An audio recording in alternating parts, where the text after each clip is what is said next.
ছাত্ৰ-ছাত্ৰীসকল তোমালোক কেনে আছা? আশা কৰোঁ সকলোৱে ভালে আছা। আজি তোমালোকৰ মাজত লৈ আহিছোঁ ক্লাছ 9ৰ অৰ্থাৎ নৱম শ্ৰেণীৰ অসমীয়া কিতাপৰ চেপ্টাৰ নম্বৰ 3 যিটো আছে 3 গীত আৰু ছবি।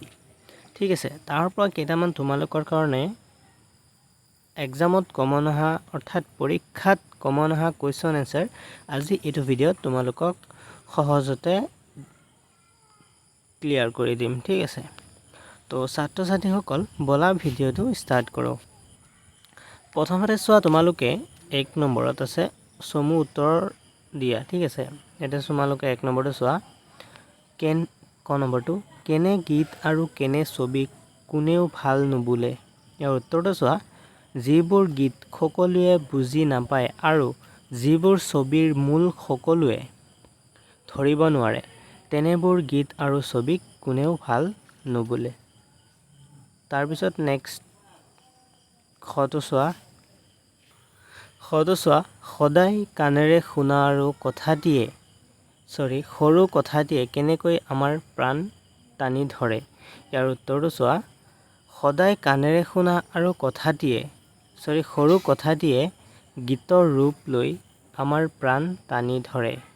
তাৰপিছত নেক্সট কুৱেশ্যনটো চোৱা, গটো কবিৰ মতে কোনবোৰ বস্তু অজৰ অমৰ।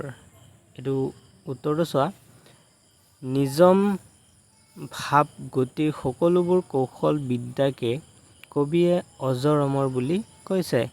তাৰপিছত নেক্সট কুৱেশ্যনটো চোৱা, ঘটো কেনেকুৱা গীত আৰু ছবিক সকলোৱে ভাল বুলি কয়। ইয়াৰ উত্তৰটো চোৱা, যিবোৰ গীত আৰু ছবি সকলোৱে বুজি পায় আৰু যিবোৰ গীত আৰু ছবিয়ে প্ৰত্যেকৰে মনত আনন্দৰ নাহৰ তোলে তেনেবোৰ গীত আৰু ছবিক সকলোৱে ভাল বুলি কয়। তাৰপিছত নেক্সট কুৱেশ্যনটো চোৱা, ঙটো সিয়ে পায় নিজে নিজে আলাসত ঠাই। ইয়াত আলাস শব্দটোৰ অৰ্থ কি? ইয়াৰ উত্তৰটো চোৱা, সিয়ে পায় নিজে নিজে আলাসত ঠাই। ইয়াত আলাস শব্দৰ অৰ্থ হ'ল আকাশ, শূন্য, কিন্তু কবিতাটিত আলাস শব্দটোৱে হৃদয়ত বুজাইছে। ঠিক আছে, তো তাৰপিছত নেক্সট কুৱেশ্যনটো চোৱা, 2 নম্বৰটো দীঘল কুৱেশ্যন এনচাৰ। ভাল গীত আৰু ছবিৰ মহত্ব কেনেকুৱা কবিতাটোৰ সহায়ত বুজাই লিখা। ইয়াৰ উত্তৰটো চোৱা, গীত বা সংগীত আৰু ছবি বা চিত্ৰ এই দুয়োবিধেই চৌষষ্ঠি কলাৰ অন্তৰ্গত। এই কলাৰ জৰিয়তে মানৱ মনে আনন্দ লাভ কৰে। এই কলাৰ গৰাকী হ'বলৈ মানুহক একান্তই সাধনাৰ প্ৰয়োজন। কেৱল শব্দৰ বিন্যাসেই গীত হ'ব নোৱাৰে বা কেৱল ৰঙৰ সমাহাৰ হ'লেই তাক উৎকৃষ্ট ছবিৰ মৰ্যাদা দিব নোৱাৰি।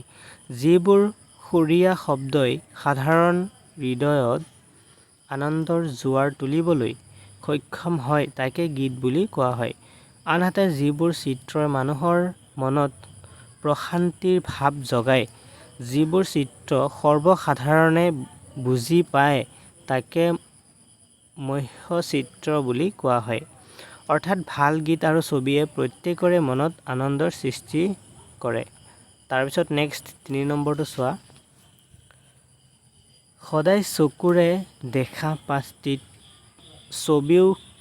ছবিত কিয় ভাল হৈ পৰে বুলি তুমি ভাবা? নিজৰ মতামত আগবঢ়োৱা। ইয়াৰ উত্তৰটো চোৱা, আমাৰ চাৰিওফালে বিভিন্ন গছ লতিকাৰে ভৰি আছে। সাধাৰণতে আমি আমাৰ চৌপাশৰ পৰিৱেশ ভালদৰে নিৰীক্ষণ নকৰোঁ, কিন্তু আমি সদায় দেখি থকা এই চৌপাশৰ পৰিৱেশটোকেই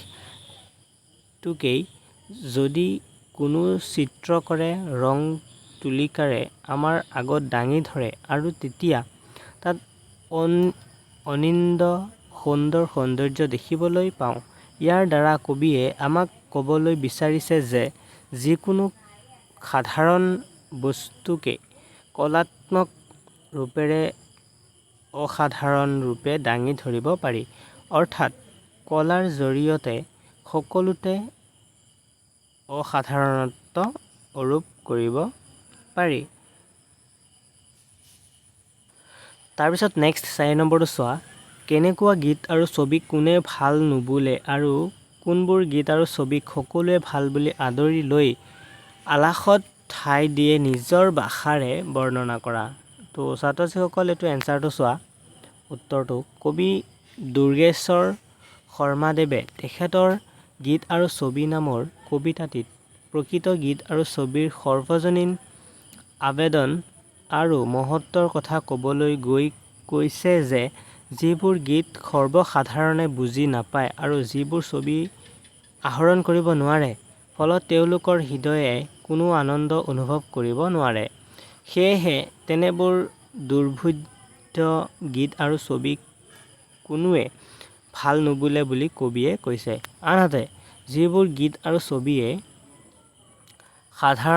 সাধাৰণ অন্তৰত আনন্দৰ জোৱাৰ তোলে, যিবোৰ শীতৰ শব্দ সুৰ লয়ে মানুহৰ অন্তৰত সুৰৰ শৃংগাৰ তোলে, যিবোৰ ছবিৰ কলাত্মক উপস্থাপনে মানৱৰ মনত সৌন্দৰ্যবোধৰ ধাৰণা দিয়ে, তেনেবোৰ গীত আৰু ছবিক সকলোৱে আদৰি লৈ হৃদয়ৰ মণিকোঠাত স্থান দিয়ে, যিবোৰ সদায়ে চিৰস্থায়ী হৈ ৰয়। চ' ছাত্ৰ ছাত্ৰীসকল, তোমালোকৰ মাজত মোৰ ভিডিঅ'টো কেনেকুৱা লাগিছে, আজিৰ এই ভিডিঅ'টো তোমালোকে কমেণ্ট বক্সত কমেণ্ট কৰিবলৈ নাপাহৰিবা, ঠিক আছে। তো নেক্সট ভিডিঅ'ৰ কাৰণে মোৰ চেনেলটো ছাবস্ক্ৰাইব কৰি মোক উৎসাহিত কৰিবলৈ নাপাহৰিবা। থেংকছ ফৰ কিপ ৱাচিং মাই চেনেল।